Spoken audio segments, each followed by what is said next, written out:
భర్తృహరి సుభాషితం. భూషలుగావు మర్త్యులకు భూరి మయాంగద తారహారముల్, భూషిత కేశపాశ మృదు పుష్ప సుగంధ జలాభిషేకముల్, భూషలుగావు పూరుషుని భూషితు చేయు పవిత్రవాణి, వాగ్భూషణమే సుభూషణము, భూషణములు నశించు అన్నియున్. మగవానికి లేక ఏ వ్యక్తికైనా గొప్ప బంగారు ఆభరణాలు కానీ, స్నానము, చందన ధారణము, శిరోజాలంకారము వంటివేవి అలంకారములు కావు. శాస్త్రజ్ఞాన సంస్కారము కలిగిన వాక్కు మాత్రమే అలంకారముగా శోభించును. స్వర్ణ మణిమయ ఆభరణములన్నీ నశించిపోతాయి.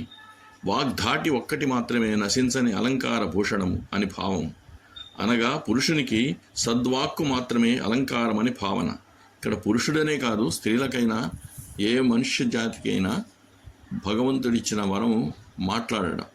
ఆ మాటను ఎంత సొంపుగా వాడగలిగితే అంత సంతోషం లభిస్తుంది. ఈ సందర్భంలో విదుర నీతిలో తిక్కన సోమయాజి పలికిన పలుకులను మననం చేసుకుందాం.